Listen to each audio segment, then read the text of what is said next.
की असा नेता होणं नाही आणि त्यांची जागा कोणीच घेऊ शकत नाही, अजिबात नाही. गौतमी, खरं तर म्हणजे या आधी अजित पवारांचा कार्यक्रम म्हणजे सकाळी पहाटेच त्यांचे सगळे दिवसभराचं दिनचर्या सुरू व्हायची. सर्वसामान्यांमध्येच अजित पवारांना आपण नेहमी पाहिलेलं होतं. अगदी कार्यकर्त्यांशी बोलताना सुद्धा मिश्किलपणे दटावणं असेल, हे सगळंच आपण अनेकदा बघितलेलं आहे.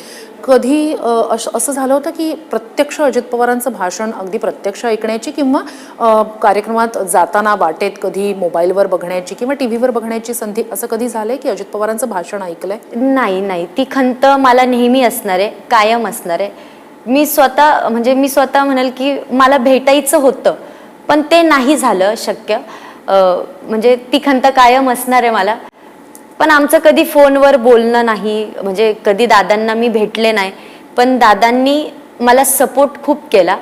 म्हणजे न भेटता बोलता आपल्यासाठी म्हणजे त्यांचं स्टेटमेंट खूप महत्त्वाचं आहे. कोणालाही असू दे, त्यांचं स्टेटमेंट खूप महत्त्वाचं आहे आणि त्यांनी जे स्टेटमेंट माझ्या बाबतीत दिलं ते मला खूप छान वाटलं की त्यांनी माझं मन जिंकल्यासारखं झालं. आणि ते कलाकाराला त्यांनी नेहमी सपोर्ट केलाय, तसाच सपोर्ट त्यांनी मला केला. तर मला ते नेहमी, मी ती गोष्ट कधी विसरणार नाही.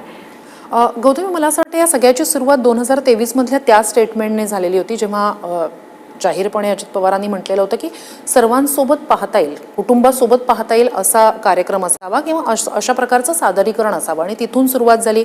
मग माफी मागितली गेली, तुम्ही माफी मागितली, या सगळ्याला तिथून ती सुरुवात झाली होती. असं नेमकं काय झालं होतं की थेट तुम्ही माफी मागितली?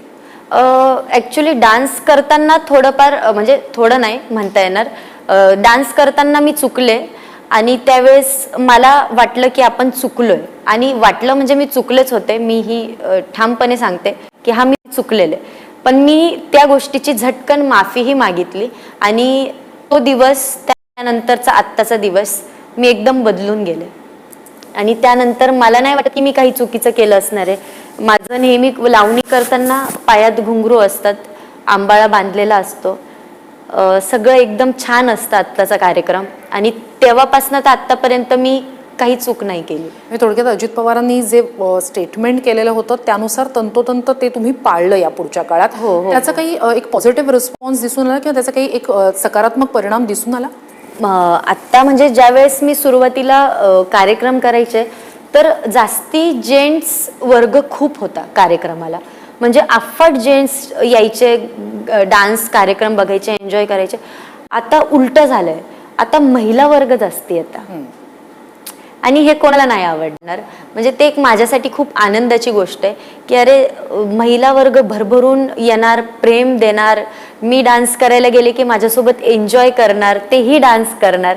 आणि ते सोपं नाही आहे. म्हणजे एखाद्या आता आपण सगळं संसार बायकांसाठी आज किती महत्त्वाचं आहे, ते स्वयंपाक बनवणं, संध्याकाळ झाली की कामाला लागा, पण त्यातून ते वेळ काढून येतात कार्यक्रमाला, म्हणून ते खूप आवडतं.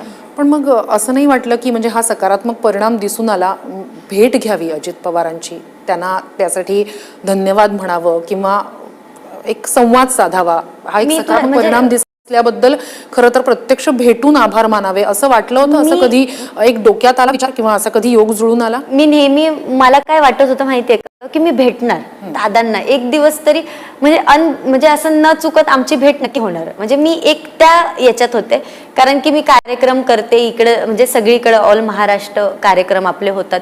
मला दादा कुठेतरी भेटणार आणि ज्यावेळेस मला दादा भेटणार ना, तर मी पहिलं दादांचा पाया पडणार आणि मी दादांशी बोलणार की दादा, तुमचे ते 2 शब्द माझ्यासाठी खूप महत्त्वाचे होते.